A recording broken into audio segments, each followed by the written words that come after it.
원복, 교복, 의사가운, 경찰복. 이러한 옷들은 그 사람의 신분과 위치를 잘 보여주는 거예요. 예나 지금이나 옷은 그 사람의 신분과 위치를 잘 알려주는 거였어요.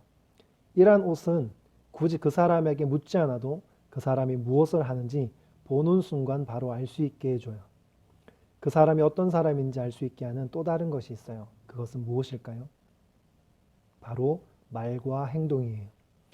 그 사람의 말을 들어보고 그 사람의 행동을 보게 되면 그 사람이 어떤 사람인지 전부는 알 수 없더라도 알 수 있게 되어요. 예수 믿는 사람들은 눈에 보이는 특별한 옷을 입은 건 아니지만 티가 나게 되어요. 말과 행동이 믿지 않는 사람들과 다를 수밖에 없거든요. 교회를 오래 다녔고 예수를 믿는 사람인데 내가 예수 믿는다고 말하지 않고서 주위에서 알아보지 못한다면 그거는 나의 신앙에 문제가 있는 거예요. 세상 사람들과 예수 믿는 사람들을 다르게 보이도록 하는 것, 그것을 거룩이라고 해요. 바울은 데살로니가 교회가 그러한 구별된 삶을 살기를 바랐고 어떻게 사는 것이 거룩한 삶인지 알려주기 위해서 편지를 썼어요. 데살로니가 교회는 세워진 지가 얼마 되지 않았지만 바울이 전한 예수님과 천국에 대한 말씀을 진지하게 듣고는 그 말씀대로 살아가는 이미 모범적인 교회였어요. 그렇지만 바울은 편지를 통해서 데살로니가 교회가 더욱 하나님께 기쁨이 되기를 바랐어요. 데살로니가 교회는 하나님의 말씀대로 살아가려고 애를 썼지만 그들의 말씀대로 살아가는 데 있어서 몇 가지 방해하는 문제가 있었어요. 이때는 로마가 이스라엘 주변 국가들을 다 지배하고 있던 상황이에요. 로마는 나라의 지도자를 황제로 불렀고 이 황제를 숭배하고 있었어요. 또한 황제 숭배뿐만 아니라 그리스 로마 시대에는 많은 신들을 섬겼어요. 하나님 한 분만 섬기는 기독교인들은 그들의 눈에 보기에는 너무나도 이상하고 이해가 되지 않았어요. 너는 나 외에 다른 신들을 내게 두지 말라. 이 말씀은 하나님께서 이스라엘 백성들을 이집트에서 이끌어내시고 자신들의 백성에게 주셨던 말씀, 10계명의 제1계명이에요. 하나님께서는 하나님 외에 다른 것들을 의지하고 섬기는 것을 가장 먼저 금지하셨어요. 여기에 신들이라고 한 것은 분명한 의도가 있는 거예요. 많은 사람들은 하나님만 섬기기보다 많은 신들을 섬기는 것이 더 안전하다고 생각하고 있어요. 그리스 로마 신화를 보아도 거기에는 엄청나게 많은 신들이 등장해요. 데살로니가 교회 성도들도 얼마 전까지만 해도 이러한 많은 신들을 섬겼던 사람들이었어요. 비록 예수님을 믿고 있지만 주변의 대다수의 사람들이 많은 신들을 섬기는 모습들을 볼 때 과거로 돌아가고 싶은 유혹들이 따랐을 거예요.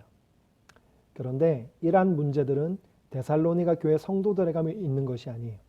오늘날 예수 믿는 우리에게도 내용과 모습이 조금 다를 뿐이지 이러한 고민과 문제들이 있어요. 교회를 다니고 있지만 문제가 생기거나 고민거리가 생기게 되면 점집을 찾아가는 사람들이 많이 있다고 해요. 왜 하나님을 믿는다고 하면서 점을 보려고 할까요? 그들의 심리는 어떨까요? 기도를 해도 하나님께서 바로바로 답을 주시지 않고 하나님 한 분만 섬기는 것보다 다른 방법들도 의지하는 것이 안전하다고 생각하기 때문에 그런 거예요. 나는 하나님 외에 다른 신들을 섬기지 않아 라고 자신 있게 말할지 몰라도 의외로 많은 사람들이 하나님 외에 다른 것들을 쉽게 의지하곤 해요. 신년 운세, 오늘의 운세, 타로점 등 우리는 너무나 쉽게 점을 보일 수 있어요. 우리의 인생을 인도하시고 복을 주시는 분은 우리 하나님 한 분밖에 없는데도 말이에요. 그냥 재미삼아 하는 거지. 이게 뭐가 그렇게 문제가 되나? 라고 말하거나 생각할 수도 있지만 그건 아주 위험한 생각이에요. 하나님은 성경 속에서 우리와 하나님과의 관계를 묘사할 때 결혼한 부부로 표현하시기도 해요. 부부에게 가장 중요한 것이 무엇일까요? 바로 서로를 향한 신뢰와 사랑이에요. 자신만 사랑해야 될 사람이 그냥 재미로 다른 남자나 다른 여자를 만나서 시간을 보내며 즐겁게 지냈다면 여러분은 그냥 재미로 만난 건데 괜찮아 라고 생각할 수 있는 사람이 있나요? 서로를 향한 신뢰가 무너지게 되면 그 부분은 같이 산다고 해도 이미 관계가 깨진 거나 다름이 없어요. 무엇보다도 가장 큰 문제는 예수 믿지 않는 이방 사람들의 제사에는 음란한 행동들이 있었어요. 이들의 제사에 빠지지 않는 것이 성이었어요. 성은 하나님께서 인간에게 허락하신 복이에요. 그런데 제한된 관계 속에서 그것을 허락하셨죠. 부부에게만요. 그들은 남신과 여신의 성적인 연합이 다산과 복을 상징한다고 믿었기 때문에 이들의 제사에는 문란한 집단 성행위가 있었어요. 그래서 하나님께서는 이런 자들의 행위를 바울을 통해서 경고하셨어요. 하나님의 뜻은 이것이니 너희의 거룩함이라. 곧 음란을 버리고 각각 아내 대할 줄을 알고 하나님을 모르는 이방인과 같이 세욕을 따르지 말고. 하나님께서는 예수님을 믿는 우리들이 거룩하게 살기를 원하세요. 거룩에는 여러 가지 의미가 있지만 믿지 않는 다른 사람들과의 구별됨의 의미가 있어요. 데살로니가 성도들도 바울이 전한 복음을 듣기 전에는 이방신들을 섬겼던 사람들이었어요. 이방인들의 제사 가운데는 성적 타락이 항상 존재했기 때문에 예수 믿은 후로 이제 거룩하게 살아야 할 성도들에게 유혹이 될 수 있었어요. 신께 제사 드린다는 핑계로 자신의 아내를 두고 다른 사람들과 성을 공유한 것은 음란이었고 죄의 유혹에서 일어나는 지나친 욕심이었어요. 오늘날 우리들도 이러한 공격들을 많이 받고 있어요. 그런데 너무나도 안타까운 것은 이걸 공격이라고 생각하지 않고 쿨하다, 개방적이다 등의 표현으로 긍정적으로 포장하고 있다는 거예요. 우리는 너무나도 쉽게 성에 노출되어 있어요. 과거와는 비교할 수 없을 만큼 손쉽게 접근할 수 있어요. 스마트폰을 통해서 많은 인터넷 방송들을 볼 수 있고 굳이 음질을 통하지 않아도 가요 프로그램에 나오는 아이돌의 의상과 안무, 뮤직비디오는 성적인 이미지를 담고 있어요. 이젠 TV에서도 대놓고 섹시하다는 것을 좋은 의미로 성에 대해 보수적으로 생각하는 것들을 마치 구시대적인 생각인 것처럼 오히려 비꼬기까지 하고 있어요. 좋아해서든 의도하지 않든 우리는 미디어나 여러 매체들을 통해서 일찍부터 성적인 것들에 노출되게 돼요. 이것을 조기 성애화라고 해요. 너무 일찍부터 모든 생각과 관심 그리고 에너지를 성적인 부분에 집중하게 되는 것을 말해요. 저는 여러분들이 정말로 이러한 공격들로부터 보호되기를 바라고 여러분들을 지킬 수 있기를 진심으로 바라요. 요즘 어른들이 뭐라고 말하면 꼰대라고 생각해서 들으려고도 하지 않는 문화가 팽배한 것 같아요. 물론 청소년들의 입장을 생각하지 않고 어른들의 입장에서만 생각해서 훈계하려 하는 분들도 많이 계세요. 하지만 그냥 본인이 답답해서 하고 싶어서 하는 말인지 여러분들을 진짜 잘 되길 바라면서 걱정해서 하는 말인지 꼭 알아볼 수 있기를 바랍니다. 2019년도에 소셜 벤처 2부에서 청소년 1348명을 대상으로 성에 관한 설문조사라는 게 있어요. 물론 그 숫자가 엄청나게 많은 것도 아니고 얼마나 다양한 대상을 했는지에 따라 결과가 달라지겠지만 한 번쯤은 생각할 수 있는 자료인 것 같아요. 응답자 중 절반이 넘는 54.7%가 성경에 뭐 있다고 답을 했어요.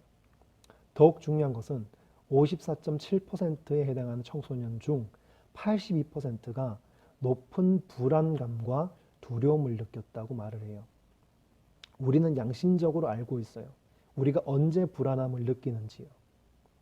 우리 양심은 죄를 지었을 때 떨리고 두려움을 느끼게 되어요.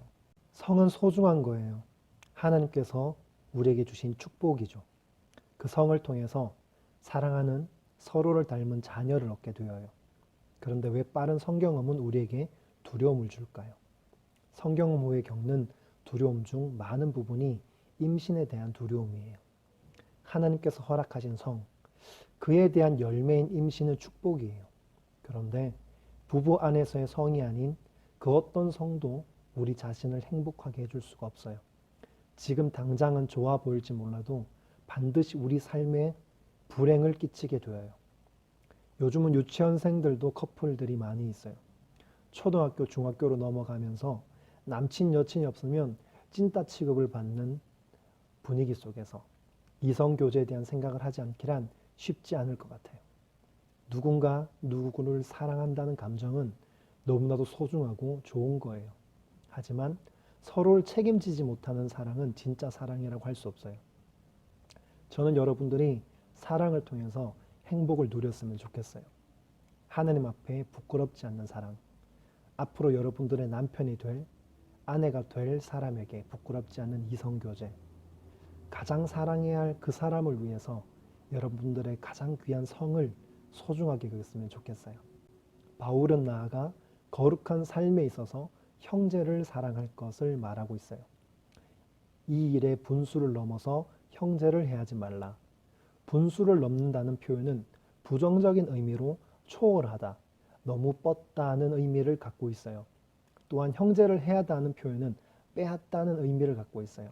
다시 말하면 신께 드리는 제사라는 거짓말로 남의 아내와 성적으로 타락하는 건 그 형제의 것을 빼앗는 것이라고 경고하고 있어요.